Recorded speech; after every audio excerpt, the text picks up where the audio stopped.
आज सुने अमलक की एकादशी व्रत कथा। इस एकादशी व्रत का कथा सुनने से सारे मन का कामनाएं पूर्ण हो जाती है। ये बुजुर्गों लोग कहते थे, आमलकी एकादशी व्रत सबसे महापुण्य व्रत होता है। इस व्रत का महिला हो या पुरुष, इस व्रत का श्रद्धा भक्ति से कीजिए। देखिए जरूर भगवान विष्णु आपका मन के सारे कामनाएं पूर्ण कर देंगे। मनधाता बोले कि हे वशिष्ठ जी, यदि आपकी मुझ पर कृपा है तो किसी ऐसा व्रत की कथा कहिए जिससे मेरा कल्याण हो। महर्षि वशिष्ठ बोले, हे राजन, सब व्रतों से उत्तम और अंत में मोक्ष देने वाले अमलकी एकादशी के व्रत का मैं वर्णन करता हूँ। यह एकादशी फागुन मास के शुक्ल पक्ष में होती है। इस व्रत का करने से समस्त पाप नष्ट हो जाते हैं। इस व्रत का फल 1000 गौ दान के फल के बराबर होता है। अब मैं आपसे एक पौराणिक कथा कहता हूँ, ध्यान पूर्वक सुनिए। क्षत्रिय, वैश्य और शूद्र चारों वर्ण आनंद सहित रहते थे। उस नगर में सदैव वेद ध्यानी गूंजा करती थी और पापी दुर्चारी और नासितक उस नगर में कोई नहीं था। उस नगर में चैत्ररथ नाम का चंद्रवासी राजा राज करता था। वो अत्यंत विद्वान था और धार्मिक था। उस नगर में कोई बेआकित दरिद्रता वो कंजूस नहीं था।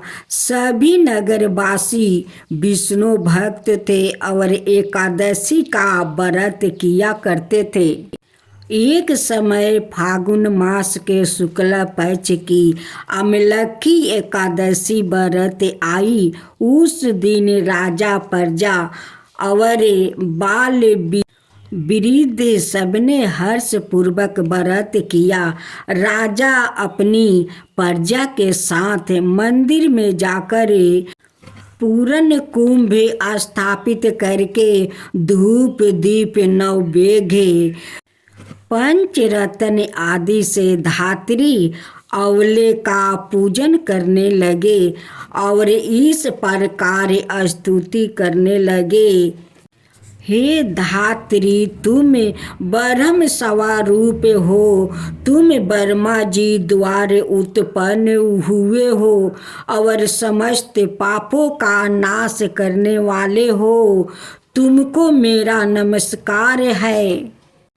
अब तुम मेरा अर्घ स्वीकार करो।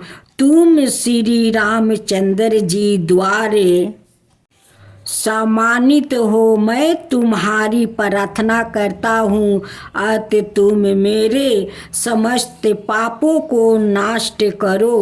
उस मंदिर में सबने रात्रि को जागरण किया है। रात के समय वहाँ एक पहेलिया आया जो अत्यंत पापी और दुर्चारी था। वो अपने कुटुंब का पालन जीव हिंसा करके किया करता था। भूख और प्यास से अत्यंत व्याकुल वो पहेलिया इस जागरण को देखने के लिए मंदिर के एक कोने में बैठ गया और विष्णु भगवान का एकादशी महात्म्य की कथा सुनने लगा। इस प्रकार अन्य मनुष्यों की भांति उसने भी सारी रात जागरण बिता दिया। प्रातःकाल होते ही सब लोग अपने अपने घर चले गए तो पहेलिया भी अपने घर चला गया। घर जाकर उसने भोजन किया। कुछ समय बीतने के पश्चात उस पहेलिया की मृत्यु हो गई, मगर उस अमलखी एकादशी के व्रत और जागरण से उसने राजा विदरथ के घर जन्म लिया। उसका नाम बसूरथ रखा गया। युवा होने पर वो चतुरंगिनी सेना सहित और धन धनाय से युक्त होकर 10,000 गरमों का पालन करने लगा। वो तेज में सूर्य का समान था, कांति में चंद्रमा का समान था, वीरता में भगवान विष्णु का समान था और क्षेमा में पृथ्वी का समान था।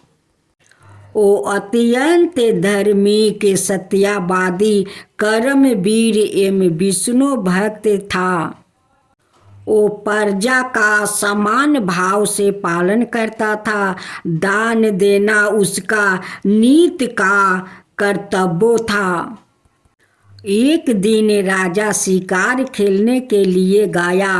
दैव योग से वहाँ मार्ग भूल गया और दिशा ज्ञान न रहने के कारण उसी वन में एक वृक्ष के नीचे सो रहा। थोड़ी देर बाद पहाड़ी मलेच्छ वहाँ पर आ गया और राजा को अकेला देखे मारो मारो शब्द कहते हुए राजा की ओर दौड़े। मलेच्छ कहने लगे कि इस दुष्ट राजा ने हमारे माता पिता, पुत्र, पौरपुत्र आदि अनेक संबंधियों को मारा है और देश से निकाल दिया है। अत इसको अवश्य मारना चाहिए। ऐसा कह कर वो मलेच्छ उस राजा को मारने दौड़ा और अनेक प्रकार के अस्त्र शस्त्र उसके ऊपर फेंका। वो सब अस्त्र शस्त्र राजा के शरीर पर गिरते ही नष्ट हो जाता और उनका बार पुष्पा का समान प्रतीत होता। अब उन मलेच्छ का अस्त्र शस्त्र उल्टा उन्हीं पर प्रहार करने लगा, जिससे वो मूर्छित होकर गिरने लगा।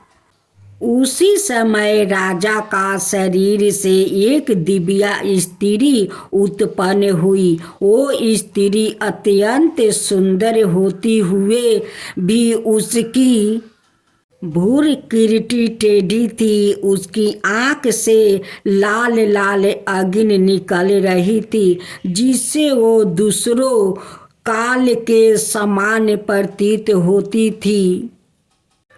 वो स्त्री मलेच्छों को मारने दौड़ी और थोड़ी ही देर में उसने सब मलेच्छों को काल के गले में पहुंचा दिया। जब राजा सोकर उठा तो उसने मलेच्छों को मारा हुआ देखकर कहा कि इन शत्रुओं को किसने मारा है? इस वन में मेरा कौन है? हिर तरसी रहता है। ऐसा विचार कर ही रहा था कि आकाशवाणी हुई, हे राजन, इस संसार में विष्णु भगवान के अतिरिक्त कौन तेरी सहायता कर सकता है? इस आकाशवाणी को सुनकर राजा अपने राज में आ गया और सुख पूर्वक राज करने लगा। महर्षि वशिष्ठ बोले कि हे राजन, यह अमलखी एकादशी का व्रत का प्रभाव था। जो मनुष्य इस अमलखी एकादशी का व्रत करते हैं वो प्रत्येक कार्य में सफला होता है और अंत में विष्णु लोक को जाते हैं। विष्णु भगवान की जय हो। विष्णु भगवान की जय हो। विष्णु भगवान की जय हो, विष्णु भगवान की जय हो। दैत्यराज काल नेमी की कन्या बिंदा का विवाह जलंधर से हुआ। जलंधर महाराक्षस था, अपनी साता के मध्य में चूर हो गया था। उसने माता लक्ष्मी को पाने की कामना से युद्ध किया, परंतु समुद्र से ही उत्पन्न होने के कारण माता लक्ष्मी ने उसे अपना भाई के रूप में स्वीकार किया। वहाँ से वो पराजित होकर वो देवी पार्वती को पाने की लालसा से कैलाश पर्वत पर गया। भगवान देवाधिदेव शिव का ही रूप धारण कर माता पार्वती के समीप गया, परंतु माँ ने अपने योग बल से उसे तुरंत पहचान लिया और वहाँ से अंतर्ध्यान हो गई। देवी पार्वती ने क्रोध होकर सारा वृत्तांत भगवान विष्णु को सुनाई। जलंधर की पत्नी बिंदा अत्यंत पतिव्रता स्त्री थी। उसी के पतिव्रता धर्म की शक्ति से जलंधर ना तो मारा जाता था और ना ही पराजित होता था। इसलिए जलंधर का नाश करने के लिए बिंदा का पतिव्रता धर्म को भंग करना बहुत आवश्यक था। इसी कारण भगवान विष्णु ऋषि का भेष धारण कर वन में जा पहुँचे, जहाँ बिंदा अकेली बर्मन कर रही थी। भगवान के साथ दो मायावीर राक्षस भी थे, जिन्हें देखकर बिंदा भयभीत हो गई। ऋषि ने बिंदा के सामने पल में दोनों को भस्म कर दिया। उनकी शक्ति देखकर बिंदा ने कैलाश पर्वत पर महादेव के साथ युद्ध कर रही थी। अपने पति जलंधर का बारे में पूछा। ऋषि ने अपने माया जाल से दो बांदर प्रकट किया। एक बांदर के हाथ में जलंधर का सिर था और दूसरे के हाथ में धड़ था। अपने पति की यह दशा देखकर बिंदा मूर्छित होकर गिर पड़ी। होश में आने पर उन्होंने ऋषि रूपी भगवान से विनती की कि वो उसके पति को जीवित करे। भगवान ने अपनी माया से पूर्ण जलंधर का सिर धड़ से जोड़ दिया, परंतु सवाए भी वो उसी शरीर में प्रवेश कर गया। बिंदा को इस छल का तनिक भी आभास नहीं हुआ। जलंधर बने भगवान का साथ बिंदा पतिव्रता का व्यवहार करने लगी, जिससे उसका सतीव्रता भंग हो गया। ऐसे होते ही बिंदा का पति जलंधर युद्ध में हार गया। इसे सारी लीला का जब बिंदा को पता चला तो उसने क्रोध होकर भगवान विष्णु को हृदयहीन शिला होने का श्राप दे दिया। अपने भक्त के श्राप को भगवान विष्णु ने स्वीकार किया और शालिग्राम पत्थर बन गए। सृष्टि के पालनकर्ता के पत्थर बन जाने से ब्रह्मांड में अंश तुलन की स्थिति हो गई। यह देख कर सभी देवी देवताओं ने बिंदा से प्रार्थना किया कि वो भगवान विष्णु को श्राप से मुक्त कर दे। बिंदा ने भगवान विष्णु को श्राप मुक्त कर सवाए आत्मदाह कर लिया। जहाँ बिंदा भस्म हुई वहाँ तुलसी का पौधा उगा। भगवान विष्णु ने बिंदा से कहा, हे बिंदा, तुम अपने सतीव्रता के कारण मुझे लक्ष्मी से भी अधिक प्रिय हो गई हो। अब तुम तुलसी का रूप में सदा मेरे साथ रहोगी।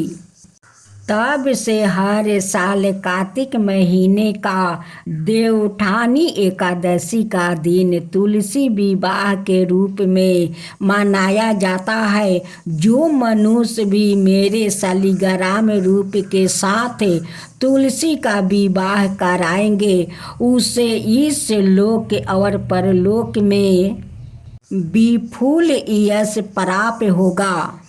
उसी दैत्य जलंधर की यह भूमि जलंधर नाम से विख्यात है। माँ तुलसी की जय हो, माँ तुलसी की जय हो, विष्णु भगवान की जय हो, विष्णु भगवान की जय हो। एक बुढ़िया माई तुलसी जी को सिंचती और कहती कि हे तुलसी माता सत्य की दाता, मैं तेरे बिलरा सिंचती हूँ, मुझे बहू दे, पीतम्बर की धोती दे, मीठा मीठा घास दे, बैकुंठ में बास दे, चटक की चाल दे, पटक की मौत दे, चंदन की काठ दे, रानी सा राज दे, दाल भात का भोजन दे, 11 की मौत दे, कृष्णा जी का कंधा दे। तब तुलसी माता यह सुन सुन कर सूखने लगी। तो भगवान ने पूछा कि हे तुलसी, तुम क्यों सूख रही हो?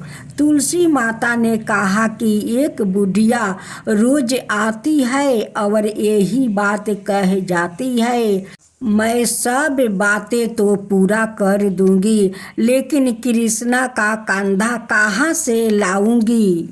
तो भगवान बोले, जब वो मरेगी तो मैं अपने आप कंधा दे दूंगा, तू बुढ़िया माई से कह देना। जब बुढ़िया माई मर गई सब लोग आ गए। जब माई को ले जाने लगे तो वो किसी से ना उठी। तब भगवान एक 12 बरस के बालक का रूप धारण करके आए।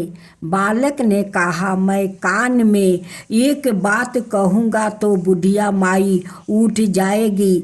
बालक ने कान में कहा, बुढ़िया माई मन की निकाल ले, पीतम्बर की धोती ले, मीठा मीठा घास ले, बैकुंठ का बास ले, चटक की चाल ले, पटक की मौत ले, कृष्णा जी का कंधा ले। यह सुनकर बुढ़िया माई हल्की हो गई।